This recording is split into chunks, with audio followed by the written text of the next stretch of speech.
스가랴 8장 3절 보겠습니다. 교재는 6636페이지입니다. 제가 읽겠습니다. 나 여호와가 말하노라.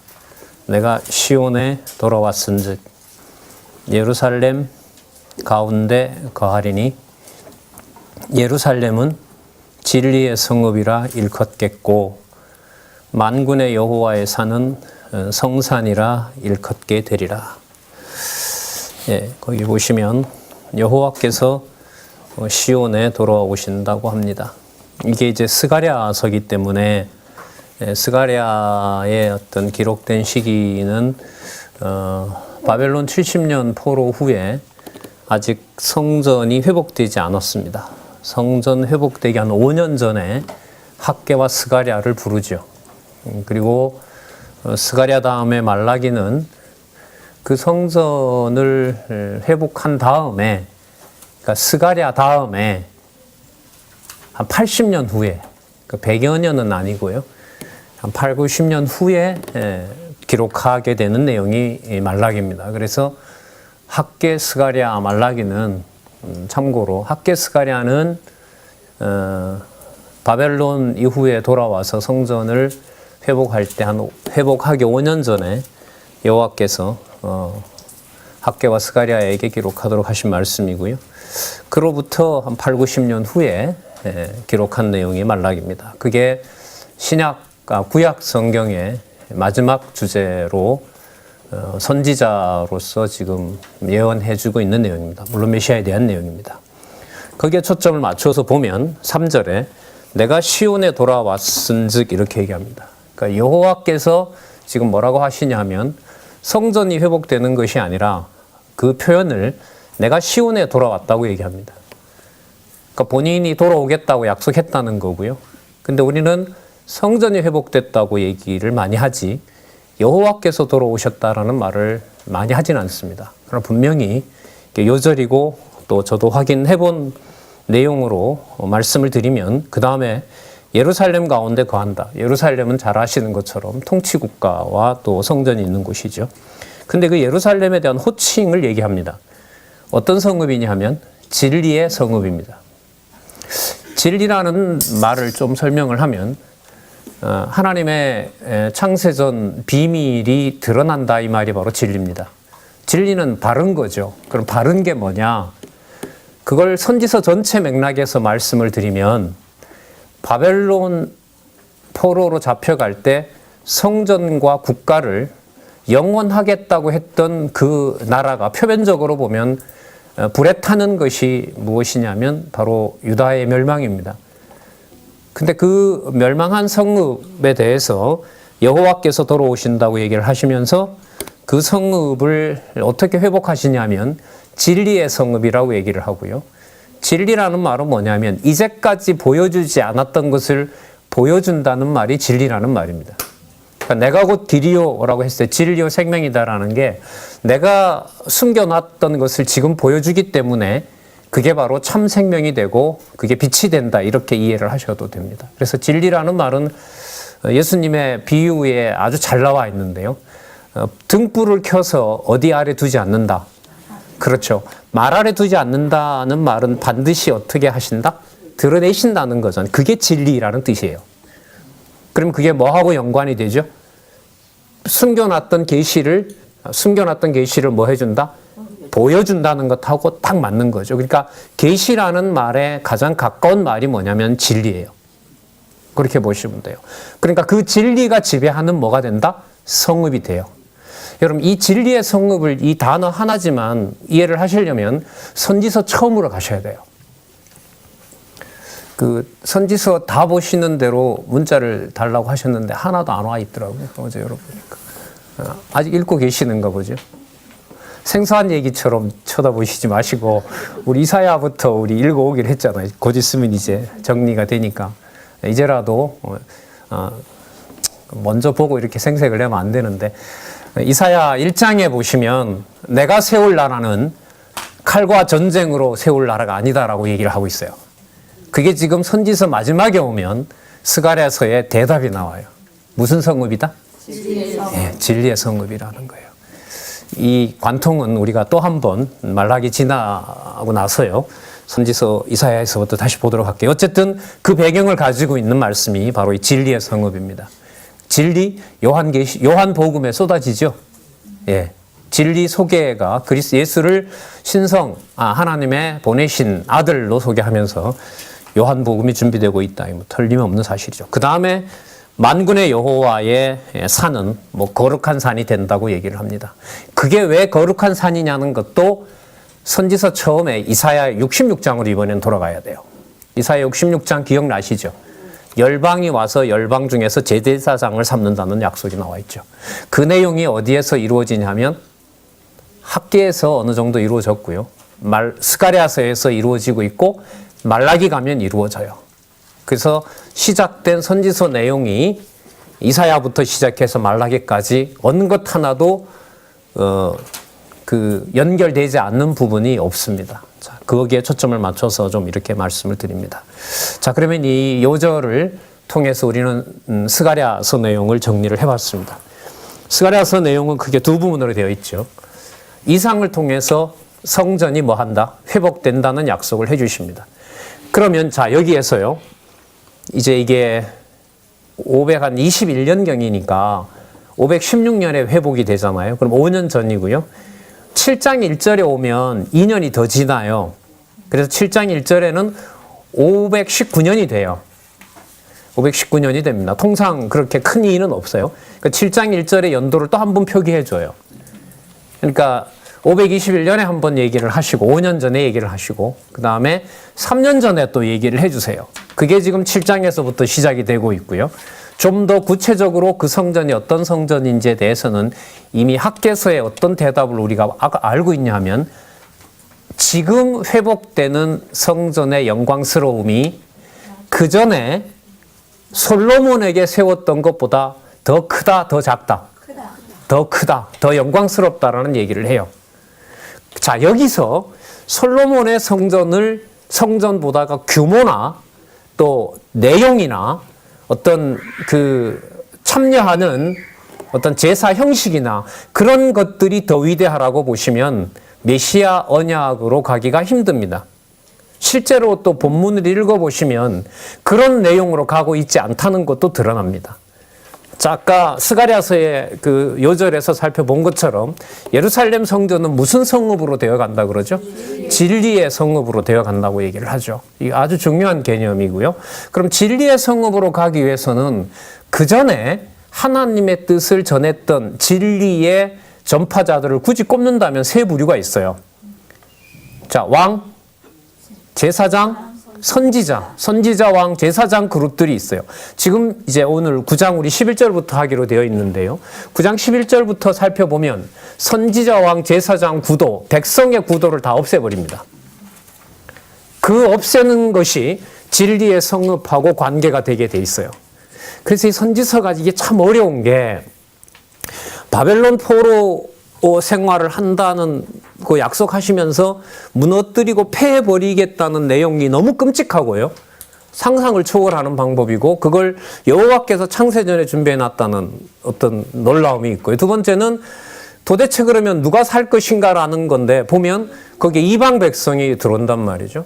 이방 백성이 들어오면 거대한 왕국이 만들어질 것인가? 그게 또 아니에요. 전쟁을 없애버리겠다라고 하시는 거죠. 여러분, 그러니까 그리스도가 오셔서는 전쟁을 수행하지 않으시죠. 오히려 칼을 들어 친 자는 칼로 망한다라고 얘기를 하고 있고요.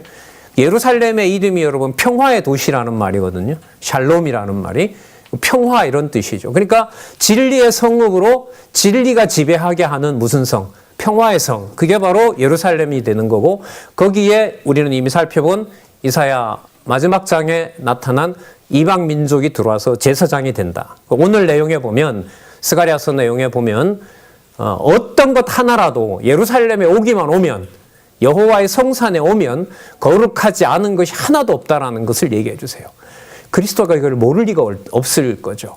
그래서 마태복음에 가서 그리스도가 오셔서 수행하는 제사장직 26장, 27장, 28장 3장밖에 되질 않지만 제가 볼 때는 그 그리스도의 3직 중에 제사장 직임과 관련된 제사직과 관련된 그 내용의 성취를 한 군데만 뽑아서 얘기를 하려면 학개, 스가랴, 말라기 내용을 다 담고 있다고 보시면 마태복음이 비록 3장이지만 그 모든 내용들은 이미 적어도 소선지서의 어느 부분을 이루시는 내용이다?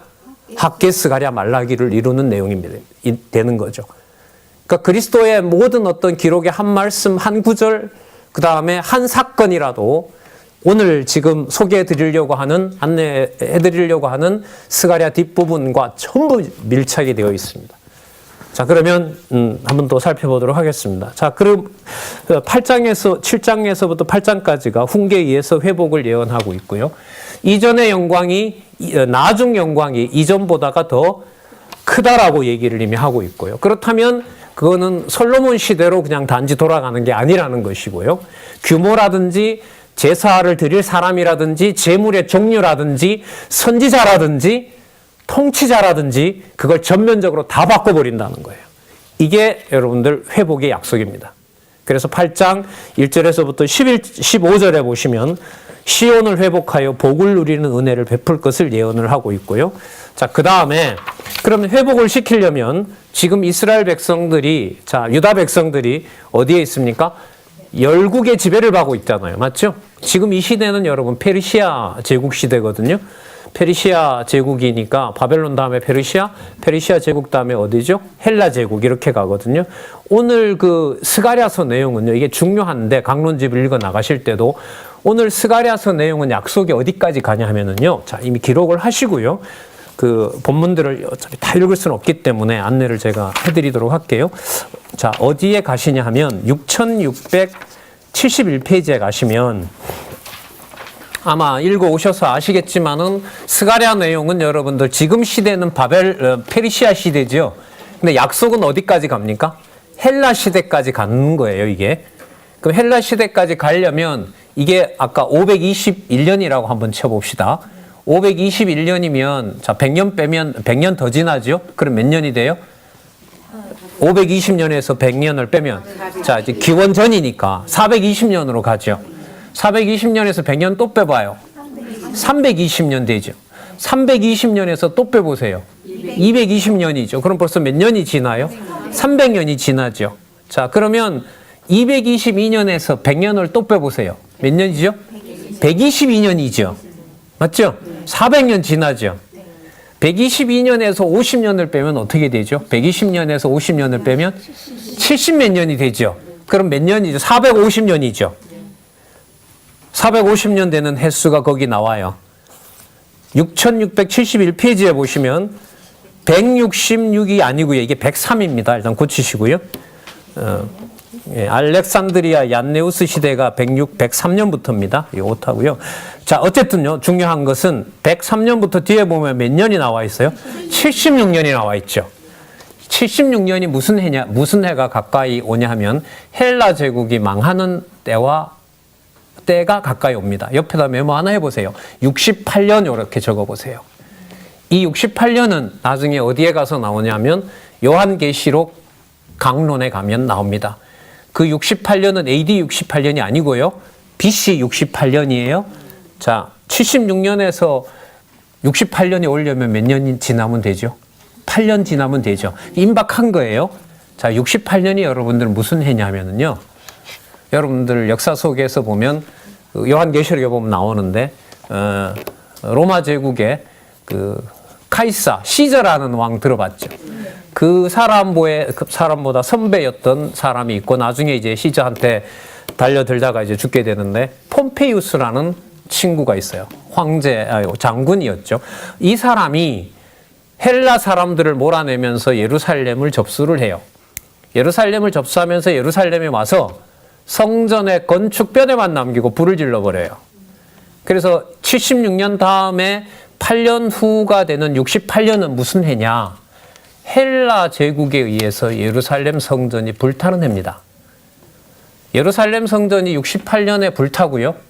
그로부터 예수님 오시어서 예수님이 약속한 대로 AD 70년, 그러니까 이게 몇 년이 되죠? 60년하고 뭐 30몇 년이 한 100여 년 후가 되면 100여 년 후에 로마 제국에 의해서 불이 타게 돼요. 로마 제국에 의해서 불이 타고 지금 말씀드렸던 68년에 불이 타는 것은 전부 누구의 약속이냐? 스가랴서의 약속에 근거합니다. AD 70년은 누구의 약속에 의해서? 예수님의 약속에 의해서. 그럼 예수님은 아무 근거 가지고 얘기한 것이 아니라 어디에 있는 근거를 가지고? 적어도 스가랴서에 있는 근거 가지고. 또 어디에 근거? 스가랴서 다음에 나오는 말라기 근거. 왜? 말라기 가면 하나의 제사도 안 받겠다고 하시니까. 이런 프로그램 속에 누구를 준비하고 계신다고요? 마태복음 1장 1절로 준비가 돼요. 아브라함과 다윗의 자손 예수 그리스도의 세계라. 그래서 좀 무서운 얘기가 될는지 몰라도 예수께서 당신 사건을 말라기까지 확인을 한 다음에 물론 본인이 기록한 건 아니지만 나중에 사도들이 신약성경 첫 권을 마태복음 1장 1절에 아브라함과 다윗의 자손 예수 그리스도의 세계라고 기록을 시작하면서 만약에 깨달은 사도들로 봤을 때는 선지서의 내용을 자기네들 역사이기도 하니까 이렇게 잊어버릴 일은 없단 말이죠. 수천 년 동안 자기네들의 어떤 삶과 같이 해온 지명이고 사건이기 때문에요. 아마 놀라움은 굉장히 컸으리라고 생각합니다. 일단은 말라기와 마태복음 1장 1절의 갭을 한눈에 그림을 보듯이 다 극복하고 싶은 소원인지 욕심인지 모르지만 그것 때문에 여러분들한테 이렇게 안내를 미리 드리고요. 지금 스가랴서 내용은 이미 어디까지 가 있다? 헬라 제국 때 패망할 예루살렘 성전까지 가 있다. 그러면 누가 왔다는 증거가 됩니까? 누가 오고 계시다? 그렇죠. 참 성전. 무슨 성읍? 진리의 성읍. 누가 성산의 주인이 되는? 여호와께서. 그래서 선지서의 주어였던 누가 한다? 내가 한다. 왕도 나고 오늘 나옵니다. 왕도 나고 그 다음에 선지자도 내가 세울 거고 내가 보내는 선지자를 쓸 것이고 그래서 우리 살펴봤잖아요. 이사야부터 말라기까지 어떤 선지자 하나 자기 멋대로 온 선지자 한 사람도 없습니다. 편하게 온 사람도 없습니다. 편하게 죽지도 않아요. 자기 마음대로도 안 돼요. 선지자가 받는 고난은 상상을 할 수가 없어요. 그게 16명의 선지자들에게 쏟아지는 하나님의 엄격한 명령입니다. 만대에 정했다고 얘기해요. 한마디 변명도 못해요. 그대로 뜻대로 그대로 전해야 돼요. 그게 마태복음 첫 부분에 나타난 선지직을 통한 예언 성취입니다. 소선지서, 대선지서를 포함한 소선지서와 선지서 전체에 나타난 선지자를 불러서 여호와께서 어떤 일을 시키는지에 대한 내용을 빼고 그리스도의 선지직을 이해한다는 것은 이것은 단절로 이어지게 된다는 겁니다. 자 이제 돌아오셔서요. 큰 틀에서 말씀드린 것을 본문 내용을 통해서 조금씩 확인해 가면서 살펴보도록 그렇게 하겠습니다. 9장에서부터 6642페이지 보시면 9장에서부터 10장까지 보수에 의한 회복을 예언합니다. 여러분 이 보수를 하려면 두 부류가 있습니다. 유다를 침략한 부류 그 원수들도 뭐 해야 되고 갚아야 되고 그 다음에 또 하나는 자 이게 참 묘한 건데요. 이 지금 이게 19년이니까 이제 3년 후가 되면 이제 성전을 짓게 되거든요. 근데 그 성전은 실체가 아니란 말이에요. 그럼 이 성전을 관리를 아무리 잘한다 해도 이게 실체가 아니니까 이 참 묘하게 넘어갑니다. 잘 보세요. 516년에 여러분 성전이 건축되잖아요. 중건되잖아요. 물론 제사는 잘 지내지질 않습니다만은 성전 관리를 잘한다는 것이 그림자 관리를 잘하는 거기 때문에 아무리 잘해봤자 그거는 반도 안 되는 거예요. 그림자 관리인 거예요. 그 그림자 관리가 여러분들 성공하면 되겠어요? 아니면 부패에 가야 돼요? 부패에 갔다는 증거가 말라기 1장이에요. 이렇게 연결이 돼요, 이게.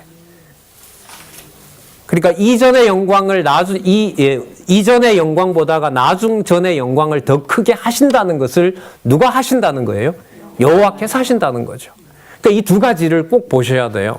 약속대로 70년 후에 성전은 중건되지만 그것은 어디까지나 뭐다? 그림자다. 그럼 그림자 속에서 여호와께서는 의도가 있는 거예요. 그 그림자를 통해서 누구를 확증하고 또 확증해 주시는 거죠. 그렇죠. 참 선지자로, 참 제사장으로 오시고 참 제물 되실 그리스도에 대한 증거에다가 초점을 맞추고 있는 거예요.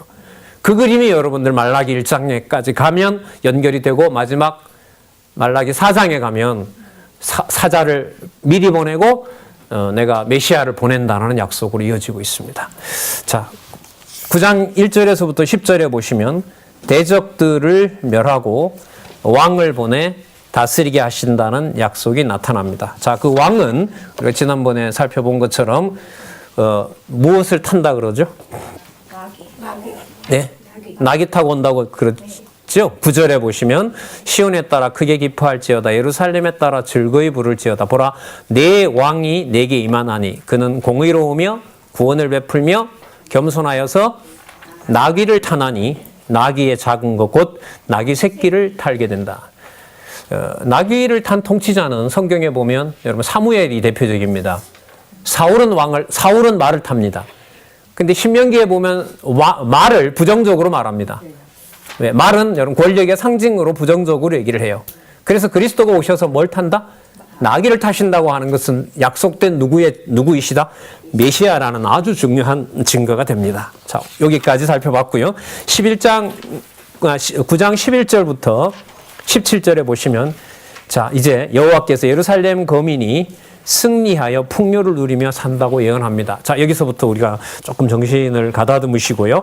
먼저 볼게요. 6647페이지 밑에서부터 두 번째 단락 마지막 줄에 보시면 BC 167, 135가 나오죠. 찾으셨어요? 예. 자, 13절 볼게요. 13절. 내가 유다로 당긴 활을 삼고 에브라임으로 먹인 활을 삼았으니 시온아 내가 내 자식을 격동시켜 헬라 자식을 치게 하며 너로 용사의 칼과 같게 하리라. 여러분 이거 적어도 아까 봤던 연대로 보면 거의 350년 후의 약속입니다. 지금 제국은 페르시아 제국이거든요. 페르시아 제국이 이제 시작해요. 근데 페르시아 제국도 망할 것이고 헬라 제국도 한참 진행이 되었다가 헬라 제국이 망할 무렵 그걸 얘기를 해요. 그게 지금으로부터 보면 몇 년이냐면 350년 후가 돼요.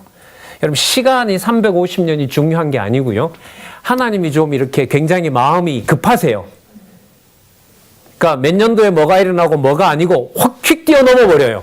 그러니까 초점을 지금 어디에다 맞추니까 참 성전을 어떻게 세울 것이고 진리의 성읍을 어떻게 만들 것인가에 하나님의 관심이 있다가 보니까 페르시아 제국 때가 아니라 헬라 제국 때 가서 어떻게 그림자를 걷어치우고 그 다음에 참 성전을 준비할 것인가를 맞추다 보니까 350년이라는 기간이 우리가 봤을 때는 아주 먼 기간이지만 하나님이 하시는 일로 보면 뭐예요? 당장 올 일인 거예요. 당장 올 일인 거예요. 그러니까 향후에 참 재밌잖아요. 보세요. 성전을 중건하라고 얘기를 하시면서 마음을 감동시켜서 성전을 중건하라고 하는데 그 성전이 뭐 될 것이다? 철저하게 무너질 것이다 라는 약속이 동시에 담겨 있는 거예요. 그러면서 진리의 성읍, 성산, 시온, 예루살렘에 대한 약속을 지금 이어가고 계시는 거란 말이죠. 그 두 가지를 보셔야 됩니다. 자, 그래서 여러분 13절에 관련된 그 주석에 보면 참고로 350년 후의 약속이다 이렇게 해놓으시면 하나님께서 지금 사역에 맞추어서 여러분 선지서를 구성하고 있다는 사실을 우리가 알 수 있습니다. 16절 한번 볼게요. 이날에 그들의 하나님 여호와께서 주어져 그들을 자기 백성의 양떼같이 구원하시리니 그들이 멸류관의 보석같이 여호와의 땅에서 뭐한다? 빛난다. 지금도 이스라엘 백성을 지키고 있는 절기가 하나 있습니다. 하누카가 12월 25일일 거예요. 빛의 날. 다윗의 빛 있죠. 다윗의 별 있잖아요. 이스라엘 국기. 그게 이제 여러분 빛나는 별인 거죠. 그게 헬라 제국의 그 회복 전쟁에서 승리한 날을 지금 기념하고 있거든요. 그리고 에스더에 보면 누구예요? 하만이 죽이려고 하는데 왜 이렇게 회복된 날 있죠. 그 날을 계속해서 기념하고 있고 그게 12월 아마 25일인가 그렇거든요. 어쨌든요. 장차 올 멸류관의 보석같이 여호와의 땅에서 빛나게 할 것이다라는 겁니다. 자손 언약과 연관이 되는데 이 자손을 우리가 레위기 26장도 알고 있고 신명기 28장도 알고 있고 열왕기 상에 나타난 북이스라엘 아람이 굶겨 죽였던 사건도 알고 있고 예루살렘 멸망할 때도 알고 있고 처참한 여러분들 동족 간에 부모 자식 간에 엄청나게 무서운 일들 많이 벌어지죠. 그걸 스가랴서에서 다음에 또 얘기를 합니다. 굉장히 좀 놀라운 장면이 나오니까요.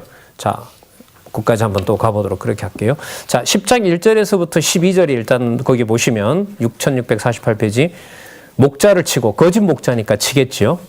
그 다음에 유다 족속을 뭐예요? 견고하게 뭐예요? 회복해 주실 것을 예언합니다. 그럼 아까 보시면 이게 350년 후에 예루살렘 중건된 회복된 예루살렘 성이 헬라 제국에 의해서 짓밟히는 일이 있고 난 다음에 여호와께서 아까 여호와의 진리가 뭐한다? 빛날 것이다라고 얘기를 해주셨죠. 여호와의 땅에서 면류관의 보석같이 여호와의 구원의 빛이 빛날 것이다라고 얘기해 주시잖아요. 자, 그럼 그 무렵을 여러분들 생각을 하시면서 여호와께서 그러면 그 당시에 있었던 지도자들을 전부 어떻게 할까요? 다 죽여나가는 거죠. 멸해버리는 일들을 여기서 약속하고 있습니다. 3절에 볼게요. 내가 목자들에게 노를 바라며 내가 수염소들을 벌하리라. 수염소들은 여러분 다른 뭐 예레미야 50장 8절에 이런 데 보면 거짓 선지자들이라고 얘기를 합니다. 나쁜 뜻이에요. 이럴 때는. 자, 수염소들을 벌하리라. 만군의 여호와가 그 무리 곧 유다 족속을 권고하여 그들로 전쟁의 준모와 같게 하리니 모퉁이 돌이 그에게로 말뚝이 그에게로 싸우는 활이 그에게로 권세 잡은 자가 일제히 그에게로 와서 싸울 때에 용사같이 거리의 진흙 중에 대적을 밟을 것이라. 이게 이른바 마카비 그 베냐민 지파죠. 레위 지파죠. 레위 지파 마카비 가문에 의한 회복 운동과 관계됩니다. 135년경이라고 나오죠. 여기 어디 나오죠? 6648페이지에 거기 나옵니다. 여러분들 6648페이지 첫 번째 달라 끝에 줄에 보세요. 이러한 예언은 유다 마카비 형제 요나단과 시몬 시대 161에서 몇 년이라고 나오죠? 여러분 135년은 기억할 필요가 있어요. 이렇게 보시면 돼요. 135년을 반으로 쪼개면 76년이 돼요. 맞죠? 아까 76년 그래서 보셨죠? 그러니까 마카비 가문이 회복을 해야 여호와의 약속이 이루어져요. 왜냐하면 망쳐진 헬라 제국이 망친 성전을 마카비 가문이 등장해서 일시적으로 회복해야 돼요. 왜? 그게 약속이 되어 있기 때문에. 그렇다고 해서 약속이 회복된다고 해서 약속대로 마카비 가문이 예루살렘 성전을 회복한다고 해서 그게 실체는 아니에요. 실체가 아니기 때문에 135년 절반에 해당하는 76년, 77년이 지나면 또 한 번 뭐가 돼요? 패망하게 되고 68년이 되면 또 한 번 불에 타게 되는 거예요. 그럼 그 불탄다는 것이 뭐와 뭐를 같이 가지고 있죠? 헬라 제국이 무너뜨렸던 성전은 회복은 했지만 그 회복된 성전은 장차 오실 진리의 성읍인 메시아의 나라이기 때문에 메시아의 성전이기 때문에 그것은 유지되는 것이 아니라 그것도 다시 뭐 해야 돼요? 그렇죠. 불태워야 되는 거예요. 그걸 다시 또 로마 시대 때도 짓지만 로마 시대 때 예루살렘이 멸망하면서 예루살렘 성이 또 불에 타는 거죠. 그럼 여러분 이렇게 거듭되는 솔로몬 시대 때부터 불타고 회복되고 불타고 회복되고 짓밟히고 회복되고 이걸 왜 이렇게 여러 번 거듭 얘기하실까요? 언약하신 대로 이루시는 여호와의 계시와 그 계시를 통해서 세워지는 것은 좋아할 일이고 무너지는 일은 나빠할 일이 아니라 세워지든 무너지든 전부 다 누가 오셔서 세우시고 허르실 그렇죠. 메시아의 사역과 연관되는 거예요. 그 메시아가 오셔서 우리가 생각하기를 꼭 세우시는 일이 아니에요. 그래서 여러분 선지직부터 보면 혹독한 전쟁을 선포하시잖아요. 그리스도가. 오히려 가만히 있으면 되는 일을 오히려 비진리라고 여러분들 폭로하고 거기에서 이제 유대인들로부터 반감을 일으키게 되고 진짜 돌로 죽이고 싶은 마음이 일어나는 그런 그야말로 진리의 전쟁이 일어나는 일들로 연결이 됩니다. 자, 그래서 여러분 이 내용은 135년에 있었던 예루살렘 성을 마카비 가문이 회복하는 일과 연관이 돼요. 근데 여러분 어쩔 수가 없네요. 지금 말씀드린 내용으로 보면 이 마카비 가문은 지금 좋게 설명이 되죠. 뭘 하는 거니까 헬라 제국이 망쳐놓은 성과 성전을 뭐 하니까 회복하니까. 그런데 여러분 이게 역사적으로 보면 이렇게 잘하니까 유대인들이 마카비 가문이 메시아라고 칭송을 해요. 무슨 세력으로 변해버리냐면 이 하나님 하신 일이죠. 미혹하는 영이 돼버려요. 마카비 가문이. 그래서 마카비 가문 아까 여러분들 보면 요나단과 시몬 시대라 그랬죠. 이 시몬이라는 사람이 굉장히 통치를 잘했거든요. 근데 이 사람이 죽게 돼요. 암살자에 의해서. 대성통곡을 합니다. 기다렸던 메시아가 온 줄 알았는데 그 사람이 암살자에 의해서 죽으니까 너무너무 사람들이 곡을 하는 거지. 이제 메시아가 죽었다는 식으로. 여호와가 보실 때 이거 가만둬야 될 사안이 아니죠. 메시아, 진짜 오실 메시아로 보면 이건 어디까지나 뭔데? 그림자하고 가짜인데 거기에 유다 백성들의 마음이 끌려가고 있으니까 여러분들 그 진실을 요한계시록에 가면 거짓 두 뿔 중에 한 뿔인 하스몬 왕관하고 요한계시록에서 규정을 합니다. 그래서 이게요 이렇게 돼요. 우리가 지금 다니엘서 공부했잖아요. 다니엘서 지나왔잖아요. 대선지서에서. 다니엘서 12장에 가면 이스라엘 유다 백성 이후의 역사가 기록이 되어 있고요. 지금 여기 보시면 스가랴서 지금 이거 11장이잖아요. 10장, 11장 내용이 있고요. 그 다음에 마태복음 25장에 가면 장차 오실 메시아의 그 재림주에 대해서 얘기를 해주시는 내용이 나와요. 그 다음에 또 하나가 여러분 요한계시록이에요. 그래서 이 끝까지 여러분 이걸 잘 보셔야 돼요. 하스몬 원가를 여기서 보면 좋게 말하는데 나중에 계시록에 가면 유다 백성을 마치 자신들이 메시아인 것처럼 뭐 했던 미혹한 거짓 선지자가 됩니다. 그러니까 드라마로 보면 엄청난 반전이 어디에 가서 기다리고 있어요? 요한계시록에 가서 기다리고 있어요. 또 언제 한번 정리할 날이 있을 겁니다.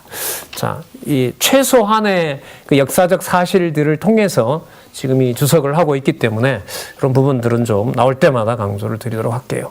자, 10장 1절에서부터 12절의 핵심은 여러분들, 자, 누가 하신다고 얘기를 할까요? 내가 하신다라는 내용이 안 나올 수가 없죠. 내가 하신다. 그러니까 이런 거죠. 나중에 지었던 성전이 별 볼 일이 없어 보여도 여호와의 마음이 더 가는 거기 때문에 나중 전의 영광이 뭐 한 거예요? 더 큰 거예요. 그러니까 크다 작다라는 게 여러분들은 무슨 문제가 아니에요. 규모 문제가 아니죠. 그야말로 진리가 더 나왔으니까요. 개념을 좀 쓰면 진리가 더 선명하냐 선명하지 않느냐에 따라서 크고 작은 것이 결정이 되는 겁니다. 큰 교회, 작은 교회 이런 측면에서 보면 지금 우리가 판단하는 기준은 너무나 비성경적이죠. 진리의 성읍.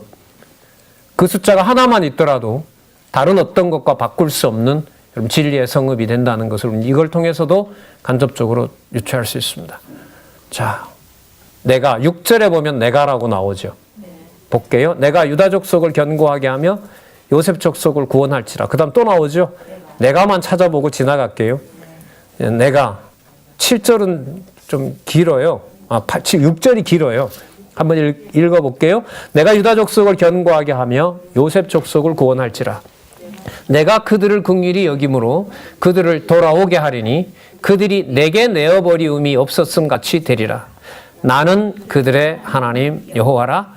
내가 그들을 들으리라. 여러분 성경, 구약 성경 전체, 신구약 성경 전체에 한 절로 보면, 물론 인간이 붙여놓은 넘버이긴 합니다만은 한 호흡으로 보면 가장 많이 여호와께서 내가 하시고 내가 여호와다라는 게 나와 있는 구절 아닌가 싶어요. 이게 10장 6절에. 자, 7절 에브라임. 여러분 에브라임이 이미 망했죠. 맞죠? 이게 여러분 521년이니까 거슬러 올라가 보죠. 620년. 100년 더하면 720년. 200년 전에 이미 흔적도 없이 사라진 에브라임인데 에브라임을 거론합니다. 어떨 때는 에브라임을 책망하지만 여기서는 에브라임을 그 다음 볼까요? 에브라임이 용사 같아서 포도주를 마신 같이 마음이 즐거울 것이요. 그 자손은 보고 기뻐하며 여호와를 인하여 마음에 즐거워하리라. 8절도 똑같습니다. 8절 읽어볼게요. 내가 그들을 향하여 휘바람을 불어 모을 것은 내가 그들을 구속하였음이라. 그들이 전에 번성하던 것 같이 번성하리라. 언제일까요, 이게? 전이라는 게 언제일 것 같아요? 그럼 여러분들이 대답해 보세요. 전에다가 에덴 동산까지 가면 될까요, 안 될까요? 거기까지 가요? 가고 싶은 데까지 마음 주시는 대로 가면 그게 정답이라고 봅니다.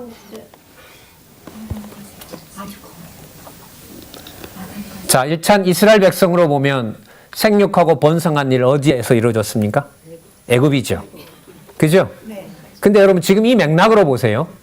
지금 돌아가려고 하는 시점이 애굽에서 출애굽했던 당시에 그 백성에게로 돌아가요. 범위가 훨씬 넓어요. 넓어져요. 좀 있으면 넓어져요. 그럼 적어도 어디까지 갈까요? 노아까지 가겠죠. 근데 하나님께서 노아 시대 때 전부 어떻게 했어요? 멸해버렸죠. 약속을 폐기하려고 멸하신 걸까요?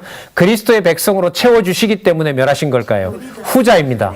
그러면 노아 시대 때 그 번성과 심판은 어디에 근거를 두죠? 아담에게 근거를 두는 거죠. 그리고 또 하나는 우리는 오전에 여러분 공부하시는 대로 이미 여러분들 역대기에서 누구 이름을 거듭 확인하고 있어요? 역대기 1장 1절에 아담의 이름을 확인하고 있어요. 그래서 지금 아까 전이라고 하는 것을 어떤 시대 누구에게 특정하게 귀속할 수가 없어요, 이게. 예. 자, 어쨌든요. 이스라엘 백성으로 보면 당연히 여러분들 거기겠죠. 출애굽했을 그 애굽을 얘기를 하는 거지만은요. 의미상으로 보면 패망시키고 회복시키는 소선지서 전체 구도로 보면 회복될 백성에 대해서는 이미 유대인의 틀에 벗어난다. 지금 여기 에브라임이 나와 있는 것처럼요. 자, 10절 볼게요. 내가 그들을 애굽 땅에서 이끌어 돌아오며 그들을 아수르에서 모으며 길르앗 땅과 레바논으로 그들을 이끌어 가리니 그 거할 것이 부족하리라. 생육 번성 실체적인 백성들 유다를 포함하면서 유다를 넘어서는 백성 여기 나오죠. 예, 택한 백성들을 모아서 곧 각 지방으로 다 보낸다는 거예요. 각 나라로 복음을 전하시겠다는 거죠. 11절 내가 그들을 고해를 지나게 하며 곤란과 고통의 바다, 고해를 지나게 하며 바닷물결을 치리니 나일의 깊은 곳이 다 마르겠고 아수르의 교만이 낮아지겠고 애굽의 홀이 없어지리라. 여러분 여기 나왔던 나라들 전부 제국의 수도들이죠. 맞죠? 네. 그곳에 누구를 보낸다? 에브라임 자손에서도 보낼 자가 있다는 거예요. 자, 12절 내가 그들로 나 여호와를 의지하여 견고케 하리니 그들이 내 이름을 받들어 왕래하리라. 나 여호와의 말이니라. 그러면 어디까지요? 이방에까지 누구 이름이? 여호와의 이름이 전파될 것을 얘기를 하고 있습니다. 자, 그러면 심판의 연 회복의 연이 11장에서부터 12장에 나타나는데요. 여기 보시면 이스라엘의 멸망을 선언하고 있고요. 언약을 파기한 목자들이 또 나타난다고 얘기를 하고 있고요. 그리고 한 목자를 세워서 성소를 더럽히게 되고요. 그 더럽혔던 그 한 목자가 심판을 받게 된다는 내용이 11장입니다. 그래서 여러분 11장 내용의 주석이 조금 길어요. 왜 기냐 하면 여러분 이게 6657페이지까지 가는데 역사적 사실들을 여기서 좀 설명을 하고 있기 때문에 그렇습니다. 자, 먼저 볼게요. 6655페이지 위에서부터 네 번째 줄에 보시면 헬라 제국의 분열 시대 북방왕 셀루커스 왕조의 안티오코스 4세가 이렇게 나오죠. 이게 여러분들 176년이고 165년이니까 이때 당시 기록으로 보면 350년 후의 역사입니다. 350년 후의 역사로. 그렇기 때문에 11장에 대한 주석이 좀 길어졌다고 봅니다. 자, 그러면 본문으로 와서 한번 또 보도록 할게요. 그때 읽으면서 설명을 드리도록 할게요. 4절 보시기 바랍니다. 11장 4절. 그 11장 1절의 레바논은요, 이스라엘에 대한, 북이스라엘에 대한 상징이고요. 자, 3절 볼게요. 4절. 여호와 나의 하나님이 가라사대 너는 잡힐 양떼를 먹이라. 어차피 잡힐 건데 뭐하러 먹이겠어요? 이게 하나님의 표적이 되는 거죠. 그러니까 보호해라. 왜요? 완전 버릴 게 아니기 때문에, 완전히 버릴 게 아니기 때문에. 자, 산자들은 그들을 잡아먹어도가 좋겠죠. 그들을 잡아도 죄가 없다 하고, 판자들은 말하기를 내가 부욕해 되었은즉 여호와께 찬송하리라 하고, 그 목자들은 그들을 불쌍히 여기지 아니하리라. 그러니까 아까 선지자 보고는 뭐예요? 잡힐 양떼를 보호하라 해놓고요. 하나님이 벌리시는 일은 뭐예요? 하나님의 택한 백성들이 뭐가 되는 거예요? 거래 대상이 되는 거죠. 그리고 사가는 놈은 뭐라고 비웃어요? 비웃는 건지 조롱하는 건지, 야, 여호와께서 약속했던 일대로 너 붙잡혀 가는 거니까 너 누구 찬양해라? 여호와를 찬양해. 여러분들 그 그 히스기야 시대 때 여러분들 그 랍사게가 와서 유대 말로 뭐라고 조롱을 합니까? 야, 여호와께서 너희들을 우리한테 맡겼다고 했으니까 우리가 너네들 치는 거 이거 여호와가 하는 일이다. 근데 그 여호와가 우리 신보다 힘이 없는 것 같아. 그 힘없는 것을 의지하라고 하는 히스기야 말 절대로 믿지 말아라. 그 조롱을 하잖아요. 마찬가지 경우인 거죠. 와서 유대인들을 잡아가고 그 돈을 주고 사가면서 야, 우리 보고 욕하지 마라. 여호와께서 너네들 뭐 하기로 해놨다고 했더라. 너네들 망하기로 해놨다고 하더라. 여러분, 이렇게 돼도 여호와의 영광이 드러나는 거 맞아요? 희롱과 조롱이라는 게 여호와의 존재가 증명되는 게 맞습니까? 예, 같이 고민하자는 거죠. 예. 이걸 누가 해요? 여러분, 이걸 누구 보고 가르쳐요? 예? 도저히 불가능한 일이에요. 그래서 여러분 나오잖아요. 주어가 계속해서 누가? 내가 이렇게 나오는 거죠. 이걸 그리스도가 모를 리가 없어요. 그래서 계속 말씀드리지만 이 선지서에 대한 내용을 꼼꼼하게 모르고 그리스도의 선지자직을 이해한다? 이건 아니에요. 이건 허구예요. 그렇게 될 수가 없습니다. 자, 6절 볼까요? 여호와가 말하노라. 내가 다시는 이 땅 거민을 불쌍히 여기지 아니하고 그 사람들을 각각 그 이웃의 손과 임금의 손에 붙이리니 그들이 이 땅을 칠지라도 내가 그 손에서 건져낸다. 구출하지 않겠다. 네, 그렇죠. 빨리 들어오시라고. 자, 건져내지 않겠다. 누가 하는 거다, 그거? 여호와가 하는 거다. 그러니까 여러분 여기 보세요. 어떨 땐 구한다고 했다가, 어떨 땐 버린다고 했다가, 다시 또 구한다고 했다가, 버린다고 했다가. 그러니까 그 사건을 아까 어디에서 잘 보셔야 돼요.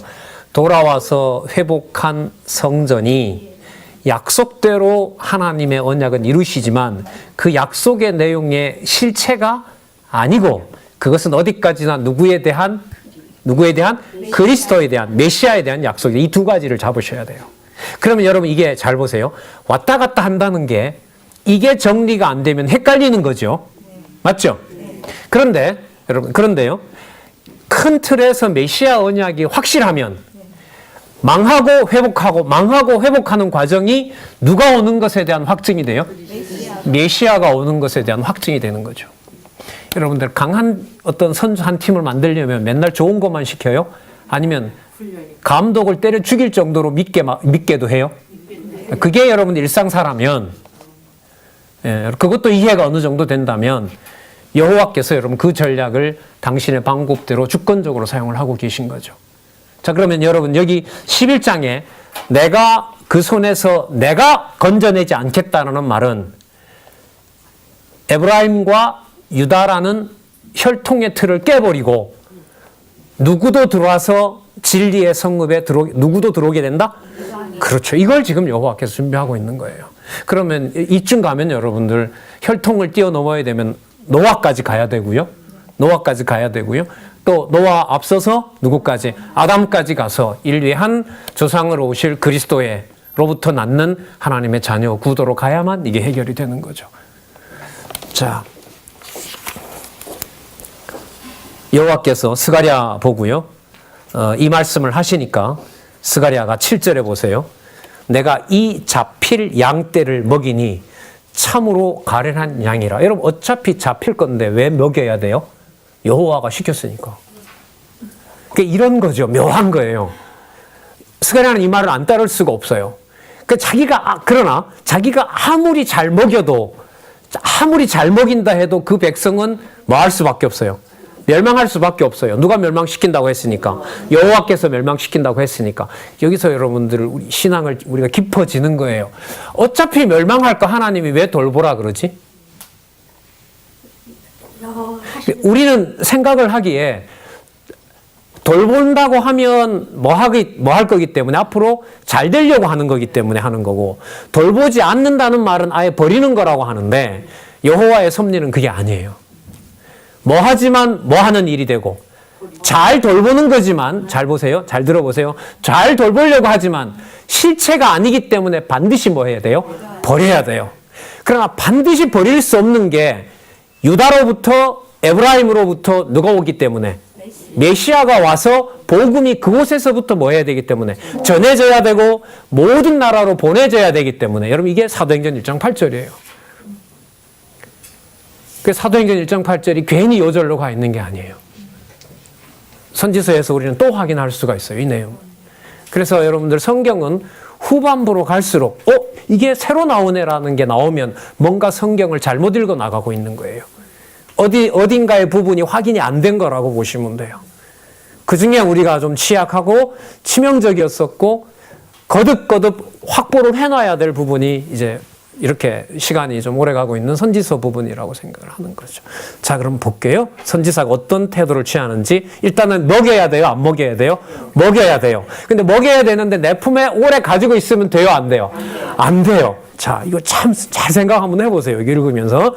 자, 그러면서 7절 중간에 내가 이에 막대기 둘을 취하여 하나는 은총이라 하며 하나는 연락이라고 하고 양떼를 먹일세. 8절 한 달 동안에 내가 그 세 목자를 끊었으니 다른 목자가 건들지 못하게 하는 거죠.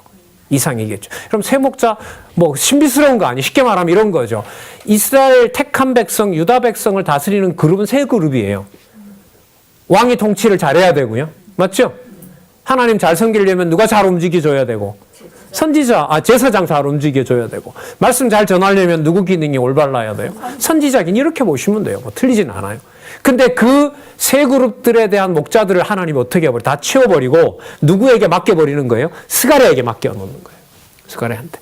근데 스가랴에게 맡겨놨는데 스가랴가 자기가 영원토록 데리고 살면 돼요? 안 돼요? 안 돼요. 뭐 할 백성이니까? 망해야 돼요. 망해야 누가 들어와요? 망해야 누구도 들어와요? 이방도 들어와요. 이방이 들어와야 이방까지 포함하는 하나님의 거대한 하나님의 나라 약속이 이루어지는 거예요. 그 왕으로 이미 이사야서에서는 이사야 45장 이후에 누구를 소개해주고 있었어요? 고레스를 소개해주고 있었던 거예요. 여러분, 이 어마어마한 그림을 이 변방에서 이 그림을 우리가 그릴 수 있다는 게 저는 진짜 제 머리를 이를 의심할 수밖에 없어요. 너무 놀라워서요. 이렇게 봐도 되나 진짜? 역사를 이렇게 짜도 되는 건가? 자, 계속해서 볼게요. 아직 여러분 이 내용이 지금 여기 11장에 초점이 맞춰져 있어요. 여러분 은총을 받았다 하고요. 여호와와 연결되는 끈이라고 해도 자기가 데리고 있으면 돼요? 안 돼요? 안 된다는 거 말씀드렸죠.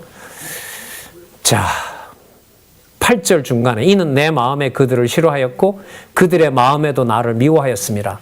내가 가로되 선지자죠. 내가 너희를 먹이지 아니하고 잘 보세요. 죽는 자는 뭐 하는 대로? 죽는 대로. 망할 자는 망할 대로.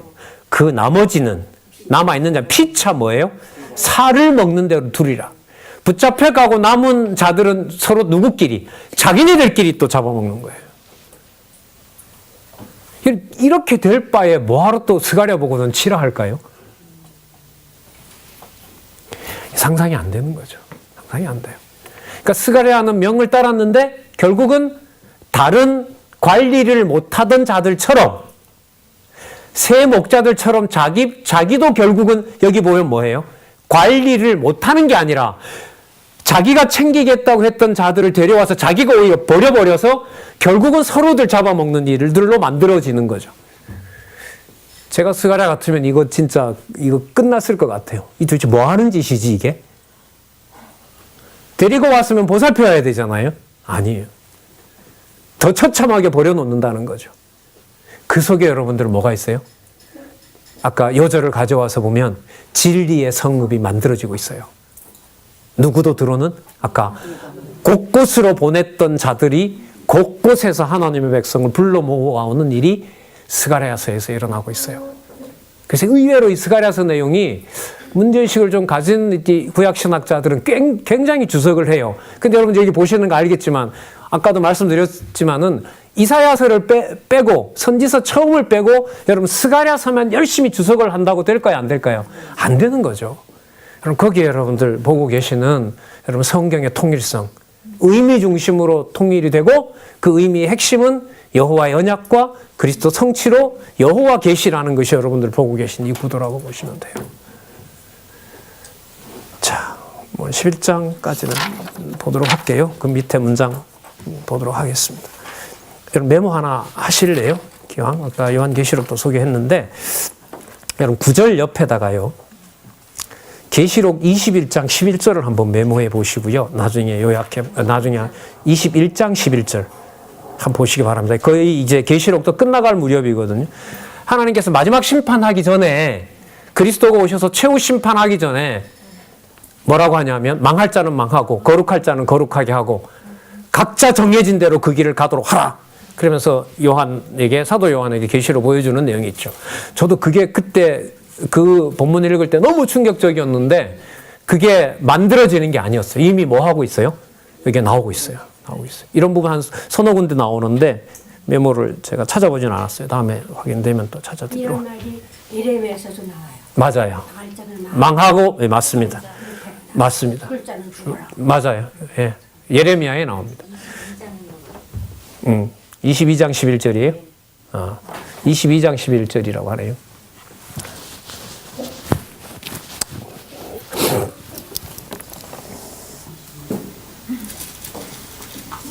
자, 볼게요.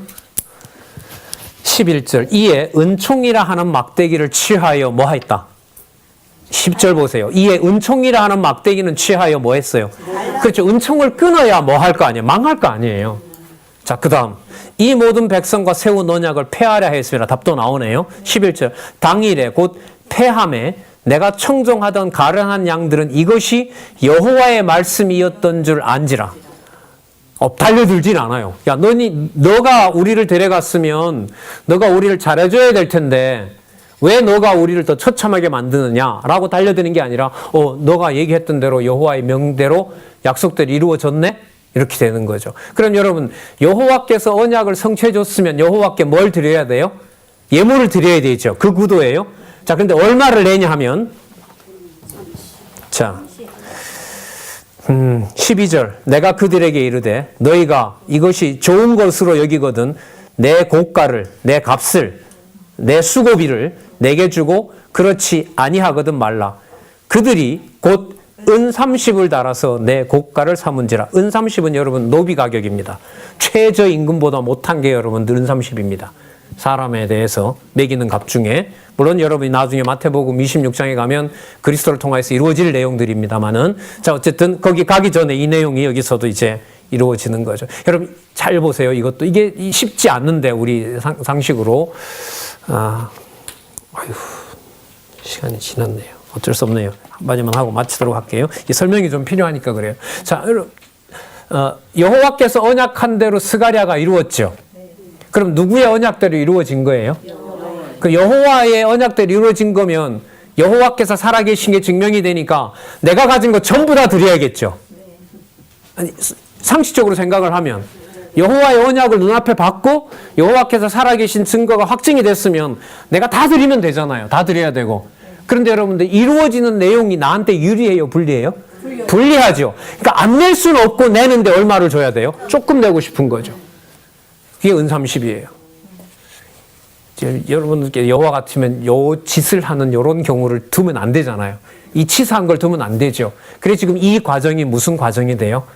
버리고 아까 뭐 한다 그랬어요? 죽는 자는 죽는 대로 망할 자는 망하게 하는 일인 거예요. 여러분 스가랴의 지금 정신 상태가 어떨까요? 요즘 우리 하는 말로 미칠 지경일 겁니다. 누구 의지와 누구의 뜻한 바와 상관이 없어요. 자기의 뜻한 바와 상관이 또렷해지는 명사는 낱말은 하나밖에 없어요. 야 진짜 누가 하시는 거구나. 누구 방법대로 여호와의 방법대로 이거예요. 그래요. 설명을 좀 하다가 이렇게 좀 중간에 마쳤는데요. 같이 확인해 주시고 자 우리 13절부터 다음 시간에 하도록 그렇게 하겠습니다. 기도하겠습니다. 하나님 아버지 감사합니다. 도저히 헤아릴 수가 없습니다. 그러나 보혜사 성령께서 하나님 말씀 들려지게 해주셨던 그 시간부터 지금까지 진리의 말씀 사랑하도록 해주셨습니다. 하나님 조용하게 차분히 주어진 진리의 말씀 진리로 무장하는 귀한 주의 동력자들 될 수 있도록 붙잡아 주시고 또한 인도해 주시옵소서. 예수님의 이름으로 기도드렸습니다. 아멘.